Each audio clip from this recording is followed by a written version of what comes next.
Listo, vamos para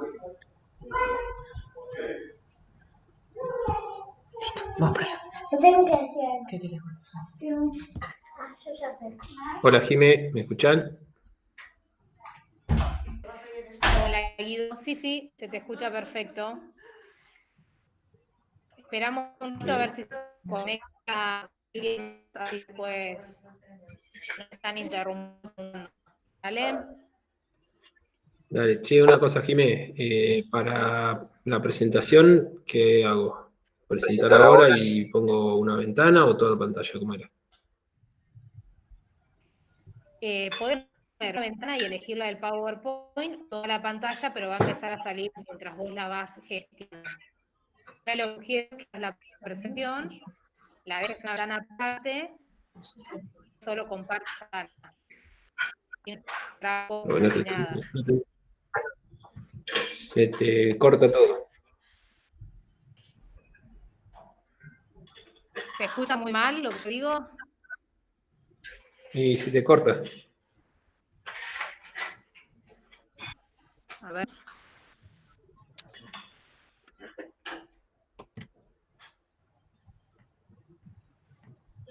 A ver, espera que conectarlo con el cable, porque está con Wi-Fi. Por ahí con el cable no se corta.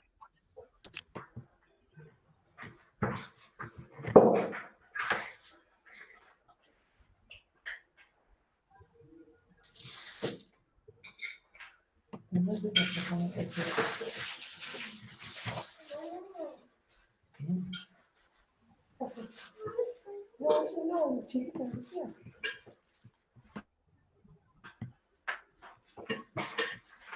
No, vamos a poner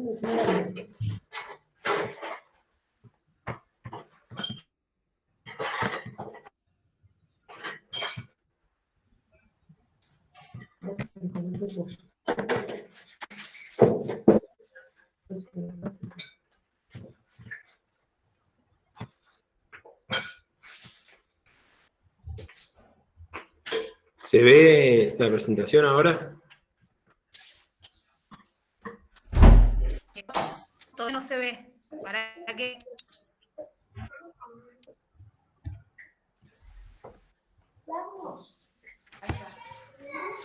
Ahora sí se ve perfecto.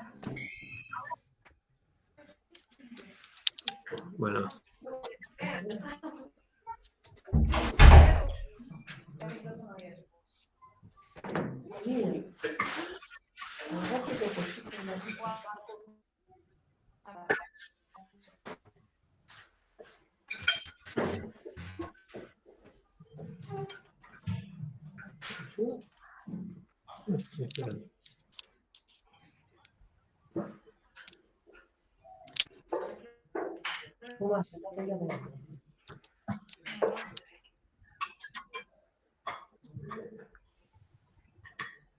Bueno, Cuando vos me digas, Jimé.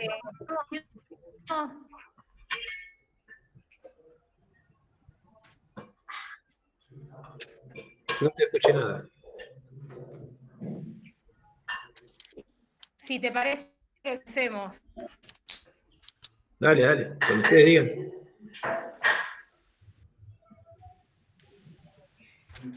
Bueno, vamos a la del doctor Guido Álvarez, médico terapeuta, presentar un ganado muerte cerebral y los diagnósticos.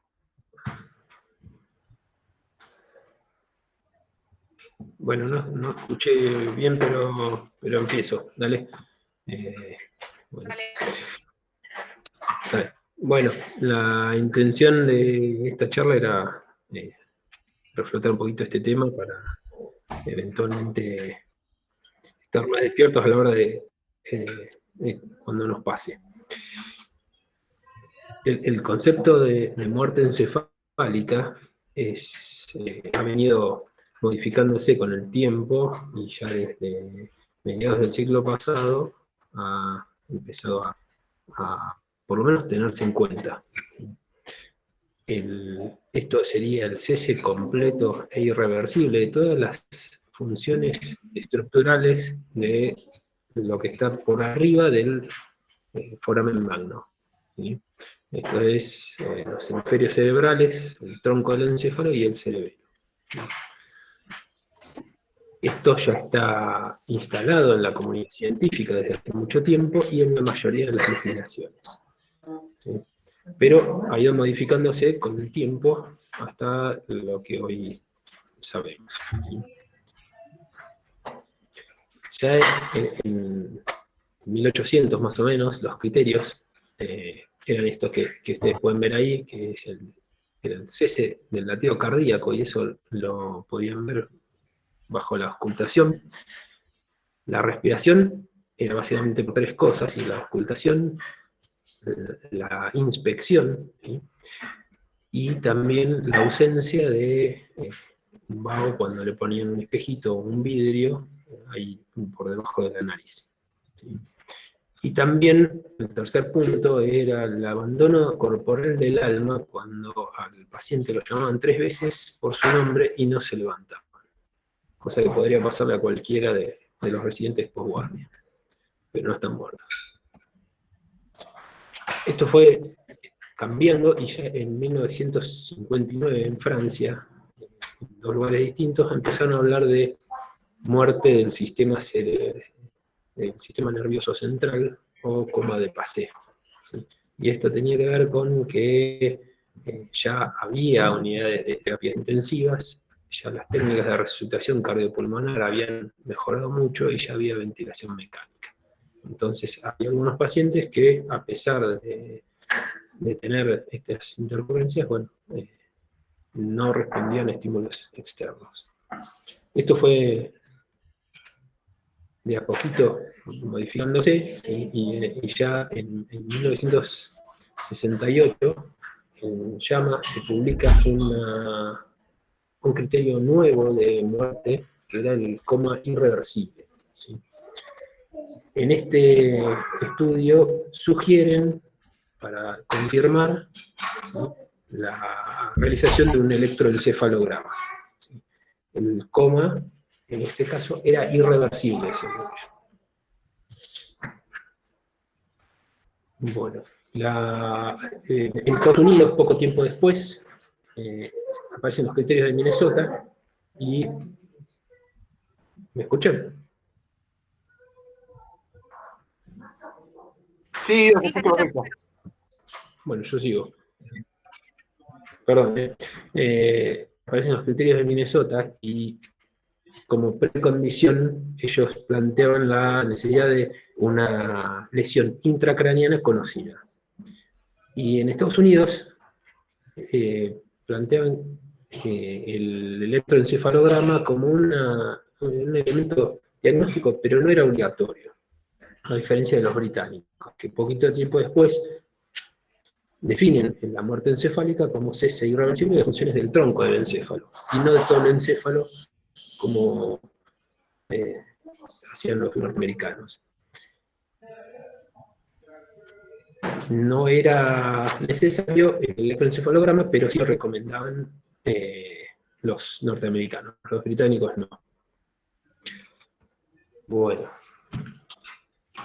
hoy por hoy ya nosotros definimos la muerte encefálica con una tríada, ¿sí?, que tiene que ver con los criterios de la Academia Americana de Neurología, ¿sí? Esto lo plantearon en 1995, y sería la tríada del coma o falta de respuesta a estímulos externos. Recordemos que el coma, ¿sí?, en este caso, está definido por la escala de Glasgow, que es una escala de coma que, esto para los residentes, que vamos a tener que evaluar la parte motora, la parte verbal y la parte ocular. Que es una escala que se hace sobre 15 puntos, y el mínimo posible es 3 puntos. ¿Sí? O sea, el mínimo sería 1 punto por cada una de las 3 cosas de evaluar. El coma, por definición, es con ojos cerrados. No existe el coma vigil. Bueno, también, sumado al coma, hay ausencia de los reflejos troncoencefálicos y apnea. Esa sería la definición actual.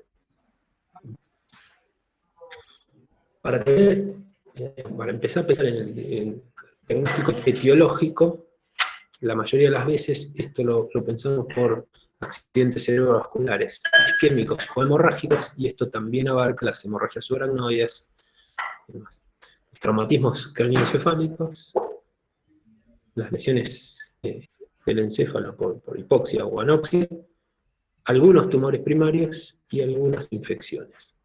Siempre esto debería estar documentado por una tomografía o una resonancia magnética. ¿Cómo? Puede ser que no esté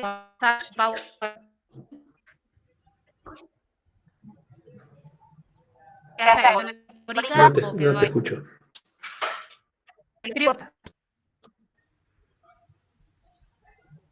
Hola Guido, ¿vos me escuchás ahí? Preguntan los ¿Cómo? chicos si el PowerPoint está detenido o seguimos en la misma Filmina donde tiene todos los años esta evolución. Ahí estamos.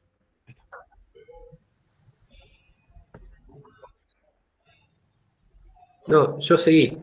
A ver, te vuelvo para atrás. No, seguí una más, que habla del diagnóstico etiológico de la muerte encefálica. Perfecto, buenísimo. Que hay una foto de un cerebro. Sí, estamos en eso. Bueno, para esto, las lesiones deben estar debidamente documentadas y deben tener la magnitud suficiente como para pensar en la muerte encefálica. Pensar en un accidente cerebrovascular frontal, una arteria cerebral anterior, difícilmente nos haga pensar en una muerte encefálica. Así que debe tener la magnitud suficiente y debe estar documentado. Hablando un poquito de la fisiopatología, y conociendo las posibles causas, lo que empezaría a generar esto es edema e inflamación dentro de una cavidad que no se puede distender. Recuerden que el cráneo es hueso, el único lugar por donde uno podría descomprimir sería por el agujero magno o el foramen magno. Entonces, la lesión genera edema cerebral, aumento, ¿sí?, de la presión intracraniana. ¿Sí? Para replantear una cosa que siempre hablamos es que la presión que necesitamos para que llegue sangre al cerebro, nosotros llamamos presión de perfusión cerebral, sería igual a la tensión arterial media menos la presión intracraniana. Cuando la presión intracraniana aumenta, el mecanismo fisiopatológico natural es aumentar la tensión arterial. ¿Sí?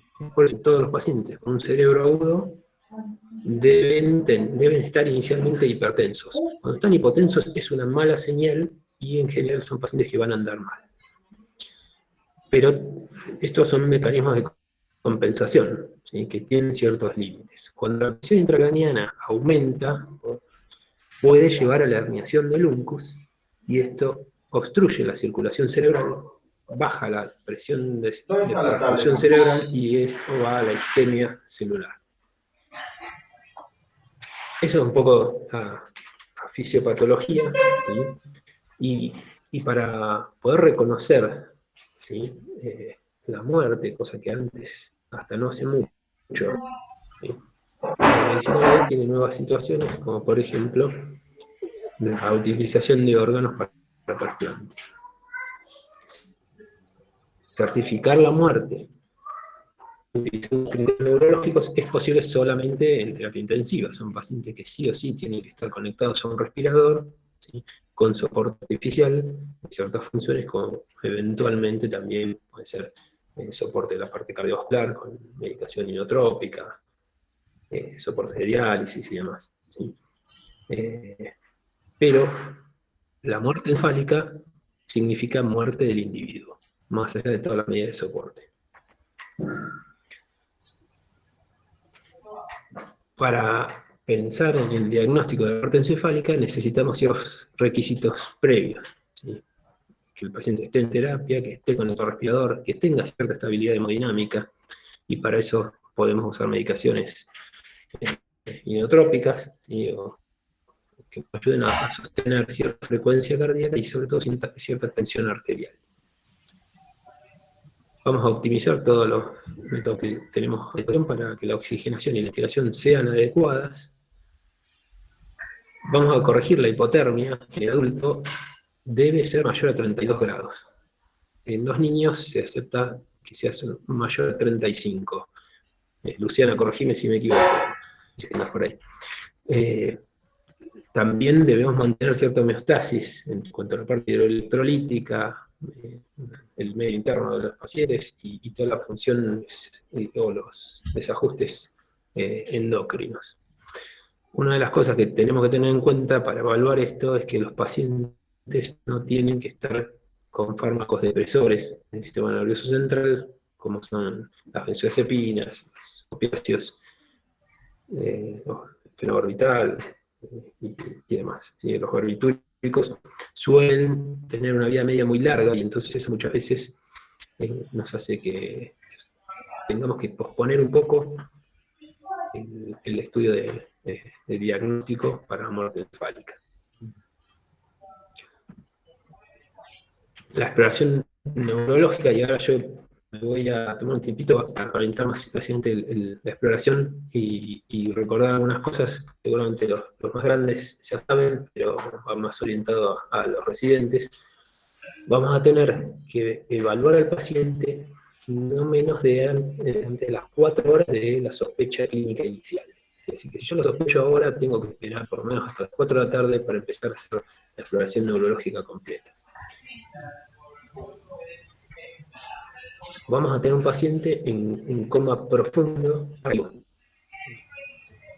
Va a haber ausencia de los reflejos del tronco del encéfalo y va a haber apnea. Esa es la definición actual y es lo que vamos a ir a buscar. En cuanto a la ausencia de la función cortical, el paciente lo vamos a explorar completamente desnudo, va a ser un paciente que está hipotónico, ¿sí? Y el Glasgow es de 3. No puede haber descerebración, no puede haber decorticación. Recordemos que dentro de la escala de coma de Glasgow, y esto suele traer muchas dudas, incluso a los intensivistas, la decorticación, que serían los 3 puntos de la parte motora, uno encuentra al paciente con los miembros inferiores extendidos, pero los miembros superiores flexionados, ¿sí? Y con los puños cerrados. Eso cuando uno estimula con estímulos nociceptivos, ¿no? Y en cambio la descerebración serían 2 puntos, y tanto los miembros superiores como los inferiores van a estar extendidos, los pies van a estar apuntando hacia abajo, y la cabeza y cuello arqueados hacia atrás. No vamos a tener respuesta motora ni vegetativa, no puede haber convulsiones, no puede haber escalofríos, y si hay algo de todo esto que aparece, el paciente por definición no tiene muerte encefálica. Lo que sí podemos encontrar son reflejos de origen medular, ¿sí? Que no invalidan el diagnóstico, ¿sí? Esto quiere decir que podemos tener reflejos teninosos, podemos tener respuesta plantar, flexora, extensora, retirada, además Babinski.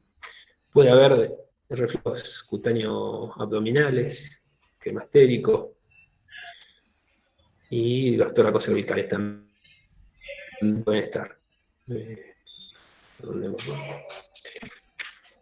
Los estímulos nociceptivos deberíamos aplicarlos por arriba del foramen magno, que es decir, en la cara. Que uno tenga retirada o que tenga alguna respuesta motora, ¿sí? Cuando uno aprieta, como ven acá en la B, bueno, puede pasar eso, ¿sí? Y no inhabilita el diagnóstico de muerte encefálica. Lo que sí le puede pasar es cuando uno aprieta en la cara, y eso lo vamos a ver en un ratito. Los que vamos a evaluar es todo esto, sí tiene que estar desaparecido, si no tiene que haber respuesta de nada de todos estos reflejos, porque esto lo vamos a evaluar a nivel cráneo caudal, que como suele empeorar. Estas son las vías, tanto aferentes como eferentes, que las vamos a saltear, esto lo encuentran en cualquier lugar. Pero sí vamos a ver la parte del examen físico. En la parte pupilar, ¿sí? Lo que vamos a ver es que directamente vamos a abrir los ojos nosotros, ¿sí? Y el paciente tiene que estar con midriasis, ¿sí? La midriasis, por definición, son pupilas mayores a 4 milímetros. En cuanto al reflejo fotomotor, estos dos son reflejos de mesencéfalo. ¿Sí? Esto para ir teniendo en cuenta, vuelvo un poquito para atrás, para ir teniendo en cuenta que el deterioro siempre es rostro caudal. ¿Sí? Mesencéfalo, protuberancia, bulbo. Entonces, para evaluar el reflejo fotomotor, vamos a estimular con una luz brillante las pupilas. Y en la muerte encefálica lo que vamos a encontrar es arreactividad, es decir, que no se van a modificar el tamaño de las pupilas. En cuanto al reflejo corneano, uno debería estimular, ahí dice con una gasa o una torunda de algodón, desde Incucay siempre sugieren no hacerlo así y sí con una gotita de suero fisiológico. ¿Por qué? Porque si el paciente va a ser un potencial donante, hay que cuidar las córneas. El estímulo, la respuesta, perdón, en muerte encefálica, no va a parpadear ni va a haber lagrimeo. Ya a nivel facial, el reflejo corneano y el facial son de protuberancia, ¿sí? Un poquito más abajo. Vamos a estimular en forma dolorosa la cara y no tiene que haber ni movimiento facial, ni corporal, ni tiene que haber ningún gesto de ningún tipo. Yendo un poquito más abajo y a nivel de la unión bulbo-protuberancial, están los reflejos oculocefálicos y los oculovestibulares. El oculocefálico, los oculocefálicos, uno debe abrir los ojos del paciente y girarlos rápidamente a ambos lados.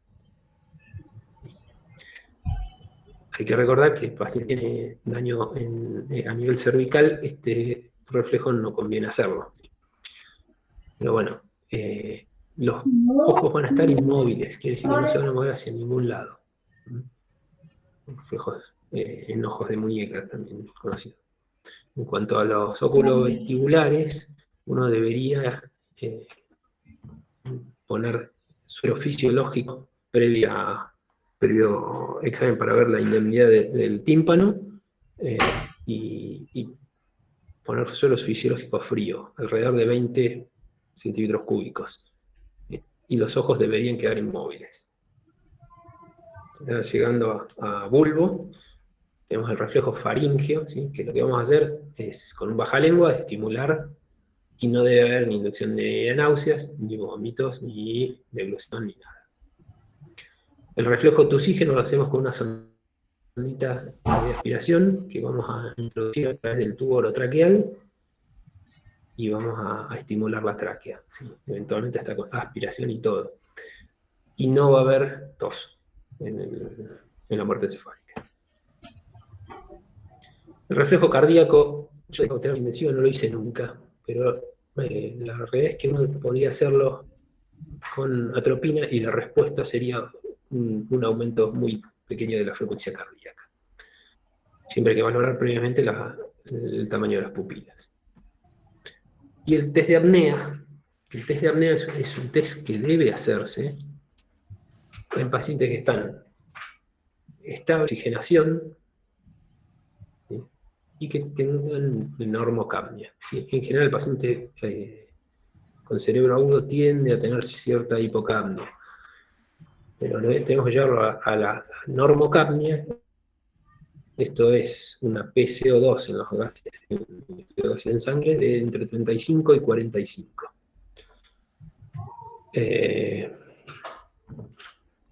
Vamos a desconectar al paciente del respirador y vamos a poner una canulita de oxígeno, ¿sí? A través del tubo con un flujo a 6 litros por minuto. ¿Sí? Las respuestas. Un test positivo es que a los 10 minutos el paciente tiene que tener ausencia de movimientos respiratorios. Nosotros eso lo vamos a evaluar mirando el tórax y el abdomen del paciente y con un nuevo estudio de gases en sangre. La PCO2 tiene que subir a más de 60 o por lo menos tiene que subir 20 milímetros de mercurio por sobre la basal. Un test de apnea negativo es cuando un paciente presenta movimientos respiratorios espontáneos, y eso hay que repetirlo más adelante. Y los indeterminados es que cuando el paciente no tolera eso, porque tiene hipotensión, porque aparecen arritmias, desatura, o hay que suspenderlo, entonces lo que hay que hacer, o eventualmente en el estudio de base en sangre no se logra la PCO2 sugerida, ese estudio no se va a tomar en cuenta y es indeterminado. Este se puede repetir solamente cuando el paciente esté estable. Dicho esto, bueno, tenemos un periodo de comprobación de esta irreversibilidad, ¿sí? Y cuando tenemos un diagnóstico muy claro de por qué le pasó esto, en cuanto a la parte etiológica, hasta 6 horas tenemos que esperar. Cuando la causa es valvativa anóxica o desconocida, uno tiene que esperar mucho más. Y si ponemos fármacos neurodepresores, más todavía, porque el paciente tiene que lavar toda la medicación. Si estos tiempos eventualmente podrían acortarse si usamos otras pruebas confirmatorias, por ejemplo, una angiotomografía o una angioresonancia que muestre que por arriba de las clinoides no hay flujo. Todas estas cosas nos harían más difícil el diagnóstico clínico, ¿sí? Yo en lo personal no tengo experiencia con niños, pero en los adultos uno debería, si aparece alguna de todas estas cosas, debería usar un método que nos indique flujo sanguíneo, ¿sí? Lo que les conté recién. Eventualmente un ecodoppler transcraniano, ¿sí? O un electroencefalograma. Esas serían las pruebas confirmatorias, ¿sí? Dentro de todas las pruebas que vamos a usar, las más conocidas son el electroencefalograma, ¿sí? Y los potenciales provocados. En cuanto al del flujo, el más usado de todos es el Doppler transcraniano, porque uno lo puede repetir la cantidad de veces que quiera, y esto uno lo hace al lado de la cama del paciente. Esperamos dentro de no mucho poder tenerlo en el sanatorio. Y las otras posibilidades son las angiotomografías y las angioresonancias, que son las que tenemos más a mano, ¿sí? Dicho todo esto, vamos a pasar un poquito a la parte legal, ¿sí? Y todo esto está amparado y basado en el Protocolo Nacional para la Determinación del Cese Irreversible de Funciones Encefálicas. Esto tiene que ver con la Ley 24.193, esto está en el artículo 23, que es lo que nos habilita a hacer todo lo que yo les estuve contando recién. ¿Qué pasaría con un paciente que llegamos a la muerte encefálica? Lo ideal sería considerar siempre la donación de órganos. Si esto no puede ser posible porque el paciente se negó o tiene un cáncer muy avanzado que contraindica o lo saca de protocolo y demás, bueno, entonces cuando se constata la muerte encefálica, lo óptimo es retirar toda la paromatología y entregar el cuerpo a quien corresponda. No tenemos que tener un paciente ventilado, un cadáver ventilado. Parece medio duro, pero es la realidad.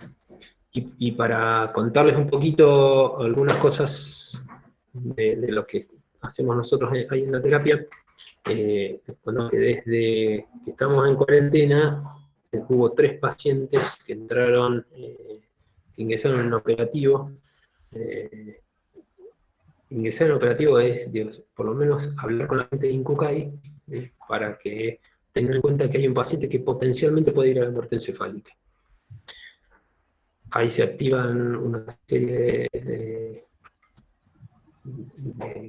convenios entre la provincia e INCUCAI, y vamos siguiendo a los pacientes. Lamentablemente, los 3 pacientes que fallecieron ninguno era pasible de ser donante. Pero bueno, siempre es una cosa que el intensivista tiene que tener en mente, que cuando un paciente lamentablemente fallece, siempre hay una posibilidad para otro.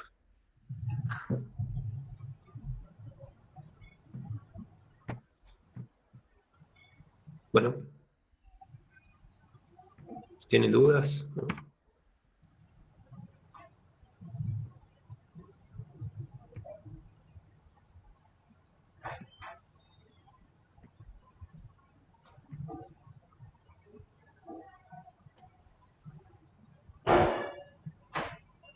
Bueno, hablo yo. ¿Cómo están todos por ahí? Algunas preguntas, me imagino que un montón. Se nombró en muchos momentos la división pediátrica, ¿no? Que parece que tiene algunas diferencias. Hice alguno de los pediatras presentes, sé que está Jorge por allí, también está Luciana. ¿Tiene algo para aportar?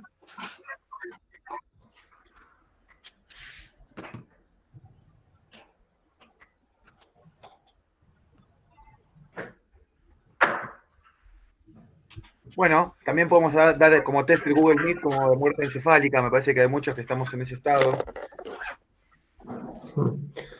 Sí, una cosa que no dije, Santi, perdón, es que para el diagnóstico de muerte encefálica, según la legislación actual en Argentina, esto tiene que estar avalado por 2 médicos. Uno de ellos tiene que ser neurólogo o neurocirujano, y ninguno puede estar dentro del equipo de un equipo de ablación, o del que va a hacer la ablación, o eventualmente el trasplante. Y en Argentina sí o sí tenemos que usar un método confirmatorio. Hay otros países de Latinoamérica que no lo usan, pero nosotros sí o sí tenemos que usar o un electroencefalograma, o un ecodoppler, o eventualmente algún estudio diferente de flujo vascular. Sé que está Sergio Lindenbaum por ahí, que tal vez tenga ganas de aclarar algo. Ahí, Guido, hay una pregunta en el chat, preguntan algunos de los que está en la residencia. Bueno, chicos, ¿cuánto tiempo debería tomarse un médico para evaluar el Glasgow? O sea, no logro entender si la pregunta es cuánto debe durar el examen de Glasgow o cuánto tiempo deben esperar, porque vos hablaste de los tiempos entre uno y otro de determinación. Pero bueno, está bueno repasarlo. Para hacer el score de Glasgow, no sé, 30 segundos, 20. Es muy, muy sencillo el score de Glasgow. Yo lo había conversado, no sé si con Sole, pero que después íbamos a hacer por ahí una capacitación para el score de Glasgow en la residencia, que no sé si tiene que ver con esto, pero el score de Glasgow mide 3 cosas, que es la respuesta verbal, ¿sí? Que son pacientes que están intubados, entonces eso no lo vamos a evaluar, ¿sí? Ahí pasaría el score de Glasgow a ser sobre 10 puntos, ¿sí? La respuesta ocular, que en general son pacientes que están en coma y que no van a responder, también van a tener un punto, ¿sí? Y la respuesta motora, que es la que conversamos, que no va a tener nada de movimiento. Pero el score de Glasgow en este tipo de pacientes, uno lo hace en 10 segundos, 20, con toda la furia. Bien. Ya vamos a hablar en la residencia, por ahí, Sí, un poco más sí, íntimo, sobre cómo hacerlo. Ahí te agradecen, Guido, la explicación. Bueno, no sé si alguna otra tiene alguna pregunta. Yo quería preguntar un poco, Guido, sobre la experiencia, digamos, local que se ha tenido en sanatorio con esto. Más allá de lo que hablaste de la falta de determinación y todo, si tuvieron, por ahí lo nombraste y no escuché, pero situaciones concretas, que se les presentó la oportunidad, con qué inconvenientes se toparon. Sí, mira, inconvenientes siempre hay un montón. Hemos tenido el mantenimiento desde que yo recuerdo, hay por lo menos 2 que pudimos hacer mantenimiento y son pacientes que fueron ablacionados. Antes teníamos mucha más oposición porque no éramos todos potenciales donantes. Antes tenías que manifestarlo. Entonces, bueno, a veces se complicaba un poco más. Ahora eso cambió y a priori somos todos donantes, así que eso está bueno. Nosotros tenemos bastante comunicación con Germán Santamaría, que es el coordinador de la terapia del HOSPI, y con Germán habló bastante. Bueno, también está Maite Tamborindegui, ellos son los que encargados de Cucay de acá. Entonces, ni bien aparece un paciente con sospecha que eventualmente irá a la muerte encefálica, les avisamos y vamos haciendo el seguimiento conjunto.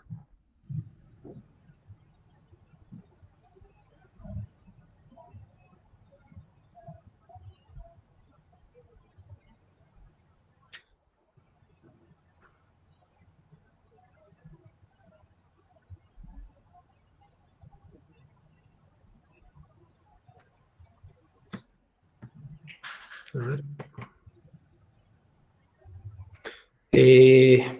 Ahí veo una pregunta sobre extubación paliativa.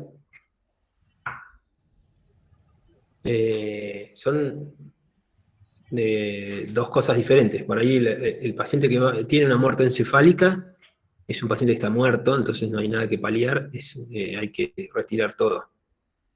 En cambio, la extubación paliativa se puede plantear en algunas situaciones. Bueno, ahí Santi tiene más manejo que yo, pero en algunas situaciones muy puntuales, y eso ya entra a jugar mucho la cuestión subjetiva, pero se podría plantear ante una eventual muerte muy a corto plazo, y bueno, entonces uno lo plantea para que el paciente se pueda despedir de su familia sin un tubo en la boca. Pero son dos situaciones completamente distintas. Sí, No sé si... totalmente distinta.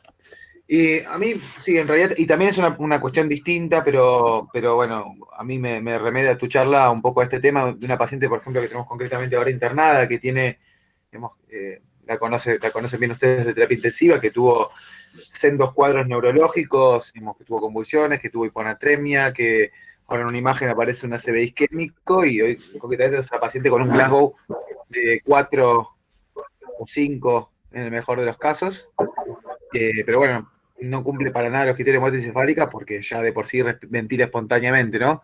Pero, de vuelta, por eso claro que no tiene que ver con tu charla, pero digamos de esto de herramientas diagnósticas o pronósticas en cuanto a los daños neurológicos irreversibles. No sé, nos metemos en otro campo completamente distinto, pero bueno, es como la paciente que estamos ahora tomando decisiones ahí. No parece ser candidata a donar nada tampoco, pero bueno, es una paciente que tiene un daño neurológico que parece irreversible, pero no tiene muerte encefálica. Y todos esos pacientes que justamente decimos, no están muertos, pero tienen daños neurológicos irreversibles, son unos grises ahí más bioéticos, ¿no? Totalmente, sí. Y sí, eso da para charlar un montón, porque son pacientes que, como vos decís, no están muertos, pero desde el punto de vista social y más, llevan mucho peso con la familia. Sí. Que requiere asistencia para para todo, menos para ventilar espontáneamente. Pero bueno, sí, son otro capítulo de cosas. Bueno, bien, de vuelta vuelvo a tirar la pelota para el lado de la pediatría, si alguno tiene ganas de tomar, o por ahí el resto de los terapistas que quieran comentar algo de su experiencia acá. Diego, sí, en este caso le hablaría de alimentación terapéutica, es otro Ateneo que tenemos ahí pendiente, totalmente, Diego. Bueno, si no hay más preguntas, sugerencias, comentarios. Santi, Diego quiere hablar ahora, me parece. Diego, si tenés ganas de hablar, activa tu micrófono y adelante. Lo que puso en el chat es que, respondiendo un poco a lo que decíamos, decía yo, o a lo que dice la residencia, en el caso se hablaría de limitación terapéutica, dice. Bueno. Muy bien. Bueno, es un tema que igual tampoco da para mucho debate, es bien técnico, pero es importante conocer en qué, y poder por lo menos conocer los términos, saber diferenciar muerte encefálica y otras cosas. Ahí Diego activó el micrófono, no sé si Diego querés decir algo. ¿Ahí me escuchan? Sí. Se escucha muy bajito, Diego. No te escuchamos, Diego, ¿eh? ¿Querés acercarte un poquito más al micrófono? O por ahí tenés un auricular o algo conectado que hace de micrófono y no capta bien la voz. Ahí se Se escucha muy poco todavía.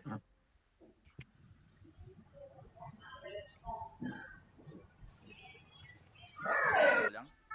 ¿Ahora? Ahí te escuchamos bajito, pero un poco mejor. Bueno, no, yo lo que quería comentarles más que nada es Ahora mi sí. experiencia,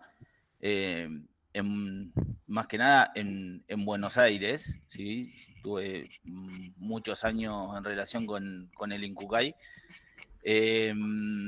Y había un sistema de vigilancia en Buenos Aires que se llamaba Glasgow 7, que era que todos los pacientes que tuvieran un Glasgow menor de 7 ya entraban en seguimiento por el Incucay. Entonces, es como que se estaba en forma mucho más activa a la búsqueda de eventuales donantes, ¿sí? Entonces, con una actitud un poco más activa en cuanto a la procuración de órganos, ¿no? En ese momento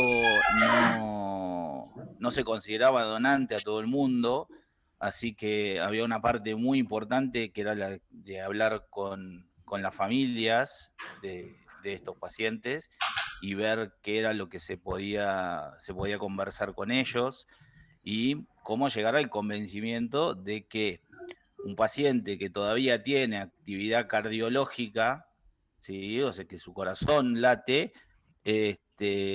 nada, uno lo pudiera convencer de que la persona estaba fallecida, ¿sí? Y uno está avalado por la ley, ¿sí? A decir que esa persona está fallecida si tiene diagnóstico de muerte encefálica. Nada, y eso desde el punto de vista de lo que es terapia intensiva, ¿sí?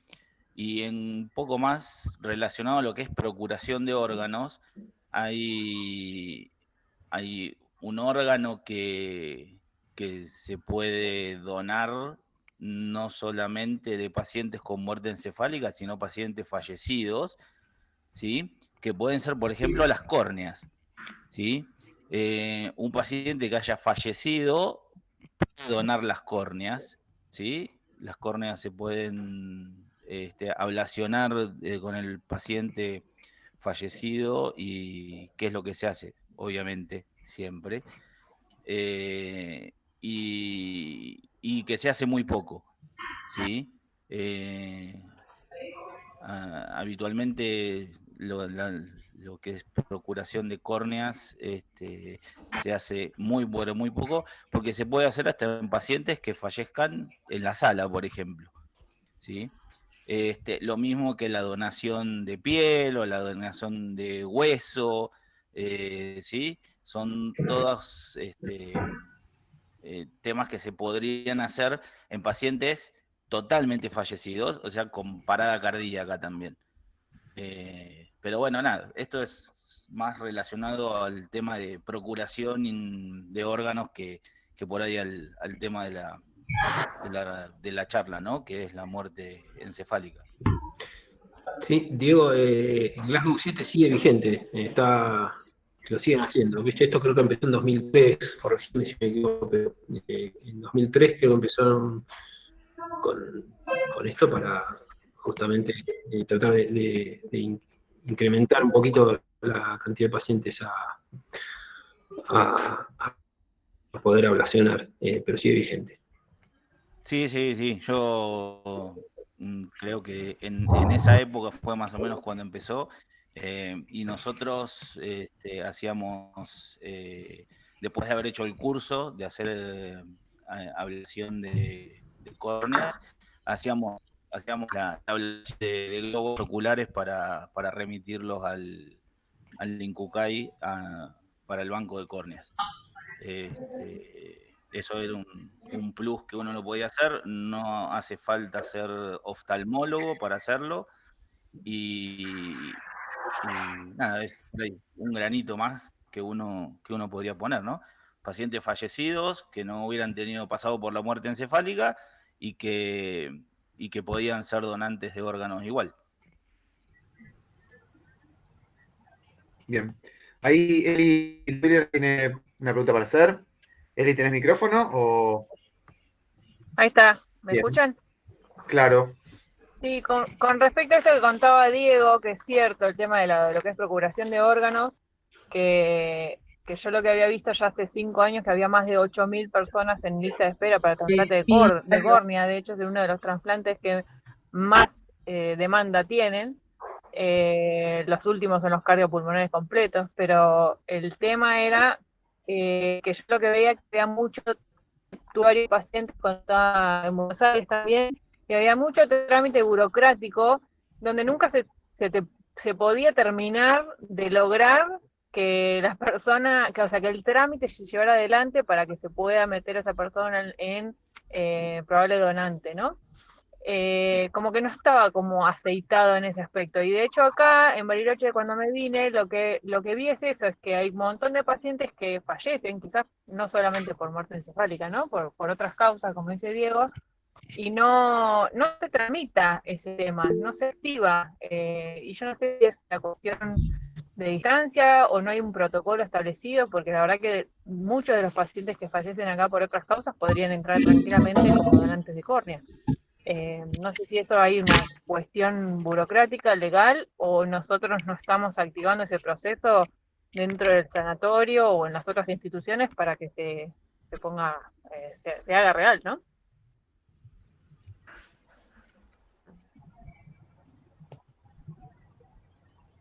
Ahí yo no tengo mucho que opinar, no desconozco. Sí, Es una política. Por este tema que Guido contaba de las pacientes estas que no se habían podido llegar a trasplante, porque obviamente eran por el tema de la donación, perdón, por el tema de que quizás no estaban dentro de los criterios, pero sí quizás con el criterio de donación de otros órganos. Sí, mira, Eli, con respecto a los 3 que tuvimos en lo que va de la pandemia, los 3 tuvieron muerte encefálica. Si bien no lo documentamos con un estudio como corresponde según la ley, pero sí tienen muerte encefálica clínica. La realidad es que no tenemos forma de hacerlo ahora, pero sí pasó. Y los 3 salieron de las chances, 2 por cuestiones oncológicas, que tenían tumores de estadio 4, y el otro por hizo un paro cardíaco y bueno, quedó fuera. Pero sí cuesta un montón, ¿eh? En general, la gran mayoría de los pacientes, incluso de los familiares, incluso hace poquito, dice, bueno, pero la ya la atiendo, y me lo dijo una abogada.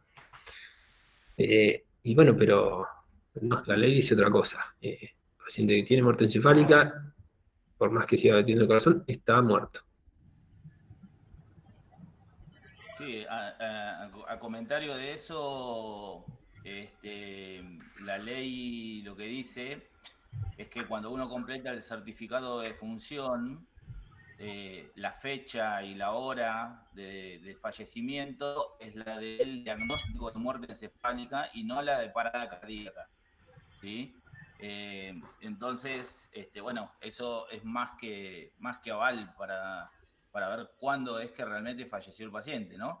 Esto por ahí se veía cuando se generaban los operativos, porque entre el momento de la muerte encefálica y el momento de la parada cardíaca, a veces pasaban cerca de 12 a 18 horas, ¿sí? Entonces, por ahí cambiaba de día, cambiaba de fecha, obviamente cambiaba de hora, ¿sí? Y era que era lo que se ponía en el certificado de función. Entonces, siempre iba la fecha y la hora del diagnóstico de muerte encefálica, ¿sí? A partir de ese momento se habla de cadáver, ¿sí? obviamente tiene el corazón latiendo, estaba el corazón batiente, se llama, pero es un cadáver a partir de ese momento. Muy bien, ahí Sole Palazzo tenía una pregunta. Sole, ¿quieres activar tu micrófono? ¿Me escuchan? Sí, Sole. Desde el punto de vista, por lo que hablaba ahí de qué opinaba la gente del hospital zonal, obviamente ellos tienen, digamos, yo hablo desde el punto de vista de ciertos órganos, como tal, ¿no? Pero ellos tienen también otro tipo de pacientes a raíz de politraumas y demás, pacientes más jóvenes que los que nosotros tenemos en esta terapia, pero ya hace años el INCUCAI o personas, digamos, del INCUCAI vinieron al hospital zonal a hacer una presentación y hablar con gente de terapia porque la provincia de Río Negro era una de las provincias que menos procuraba en relación a que estaba en lista de espera. Y a raíz de eso se organizó una reunión, no sé qué habrá pasado ahora en el hospital zonal y cuál será la procuración actual. Pero esto fue un llamado de atención hace 2 años a raíz de que no se estaba procurando en el como se atendía la cantidad de pacientes que estaban en condiciones de procurar.